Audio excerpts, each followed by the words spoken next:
નમસ્કાર મિત્રો, સ્વાગત છે તમારું આજના એક નવા વિડીયોની સાથે।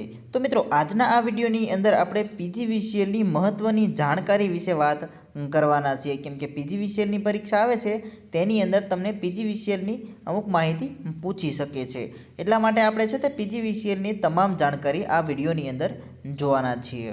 તો આ વિડીયોને તમે ધ્યાનથી જોઈ લેજો, કેમ કે પરીક્ષાની અંદર તમને ઉપયોગી થઈ શકે છે। અને જે મિત્રોએ સુધી આપણી આ ચેનલને સબસ્ક્રાઈબ નથી કરેલી તે મિત્રો ચેનલને પણ સબસ્ક્રાઈબ જરૂર કરી દેજો। તો મિત્રો, આગળ વાત કરીએ કે પીજીવીસીએલનો પૂર્ણ સ્વરૂપ એટલે કે તેનું ફૂલ ફોર્મ શું છે। તો તેની અંદર જોઈએ તો પશ્ચિમ ગુજરાત વીજ કંપની લિમિટેડ, પીજીવીસીએલનું ફૂલ ફોર્મ થશે પશ્ચિમ ગુજરાત વીજ કંપની લિમિટેડ। ત્યારબાદ આગળ પીજીવીસીએલ વિશે સામાન્ય પરિચય જોઈએ તો પીજીવીસીએલ ગુજરાત સરકારની વીજ વિતરણ કંપની છે। ત્યારબાદ તે GUVNL એટલે કે ગુજરાત ઉર્જા વિકાસ નિગમ લિમિટેડ હેઠળ કાર્ય કરે છે। ત્યારબાદ સૌરાષ્ટ્ર કચ્છ વિસ્તારને વીજળી પહોંચાડવાની જવાબદારી પીજીવીસીએલની છે। ત્યારબાદ આગળ જોઈએ પીજીવીસીએલનો ઇતિહાસ તો પહેલા રાજ્યમાં GEB એટલે કે ગુજરાત ઇલેક્ટ્રિસિટી બોર્ડ હતી। 2003-2005 દરમિયાન GEBનું વિભાજન થઈ 7 અલગ કંપનીઓ બનાવાઈ, તેમાં પીજીવીસીએલ પણ એક છે।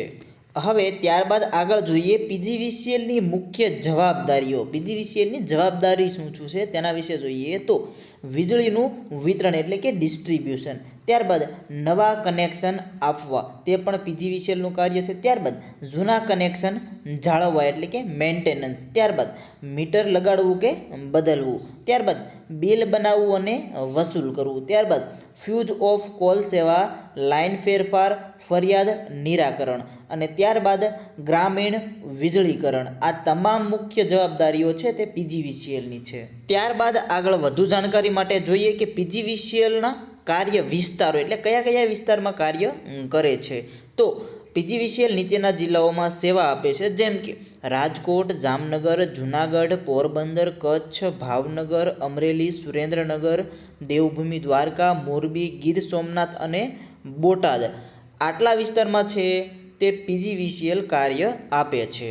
તો મિત્રો, આ હતી આપણી પીજીવીસીએલ વિશેની અમુક માહિતી। પણ હવે પરીક્ષાની અંદર જો તમને આમાંથી પ્રશ્ન પૂછવો હોય તો કેવા પ્રશ્ન પૂછી શકે તે પણ જોઈ લઈએ કે પીજીવીસીએલ પરીક્ષા માટે પૂછાતા મહત્વના પ્રશ્નો જોઈએ। તો પ્રશ્ન આપણને એવો પૂછી શકે કે પીજીવીસીએલ કઈ કંપની હેઠળ કાર્ય કરે છે, તો તેની અંદર આવશે GUVNL। ત્યારબાદ એવો પણ પૂછી શકે પીજીવીસીએલની સ્થાપના ક્યારે થઈ, તો તેની અંદર જવાબ આવશે 2003-2005 દરમિયાન। ત્યારબાદ એવો પણ પ્રશ્ન પૂછી શકે કે પીજીવીસીએલ કયા વિસ્તારને સેવા આપે છે, તો તેની અંદર આવશે સૌરાષ્ટ્ર કચ્છ વિસ્તારને પીજીવીસીએલ સેવા આપે છે।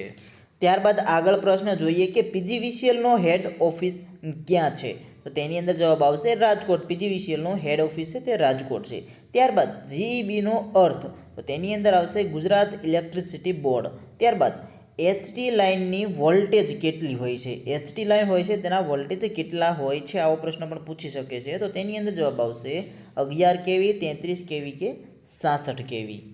ત્યારબાદ મિત્રો, પીજીવીસીએલ સંબંધિત તમને ટેકનિકલ MCQs પણ પરીક્ષાની અંદર પૂછી શકે છે। કેવા પ્રશ્નો, તો 11 kV લાઇન કઈ કેટેગરીમાં આવે છે, આવો પ્રશ્ન પૂછી શકે છે, તો તેની અંદર જવાબ આવશે HT લાઇન।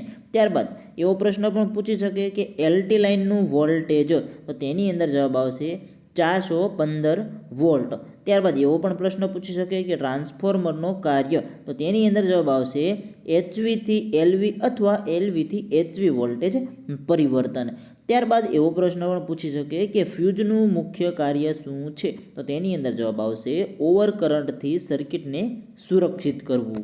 તો મિત્રો, પીજીવીસીએલની પરીક્ષાની અંદર આ પ્રકારના આપણને પ્રશ્નો પૂછી શકે છે પીજીવીસીએલ વિશે। જે મિત્રો પીજીવીસીએલની આવનારી પરીક્ષા માટે અત્યારે તૈયારી કરી રહ્યા છે તે બધાને આવા પ્રશ્નો જોવાના છે અને પીજીવીસીએલની કંપની વિશે સંપૂર્ણ માહિતી પણ હોવી જોઈએ। અને મિત્રો, તમારી આવનારી પીજીવીસીએલ પરીક્ષા અથવા તો કોઈ પણ બીજી VS પરીક્ષા છે તો તેની જો તૈયારી કરવી હોય તો તમે આપણી એપ્લિકેશન ITI ઇલેક્ટ્રિશિયન અંદર છે તે તૈયારી કરી શકો છો। તમને ટોટલ મટીરિયલ અંદર મળી જશે, બધું છે તે પરીક્ષાલક્ષી પ્રશ્નો મૂકેલા છે અને અંદર તમે ડેઈલી 100 માર્કનું પેપર પણ આપી શકો છો. આપણે આઈટી ઇલેક્ટ્રિશિયન એપ્લિકેશન અંદર ડેઈલી તમે 100 માર્કનું પેપર પણ આપી શકો છો. જો તમે ડાઉનલોડ નથી કરી તો અત્યારે ડાઉનલોડ કરી લેજો. એપ્લિકેશનની લિંક તમને નીચે ડિસ્ક્રિપ્શનમાં મળી જશે. તો મિત્રો આજનો આ વિડીયો પસંદ આવ્યો તો એક લાઇક જરૂર કરી દેજો. જે મિત્રોએ ચેનલને સબસ્ક્રાઈબ નથી કરેલી તે મિત્રો ચેનલને પણ સબસ્ક્રાઈબ જરૂર કરી દેજો. ધન્યવાદ.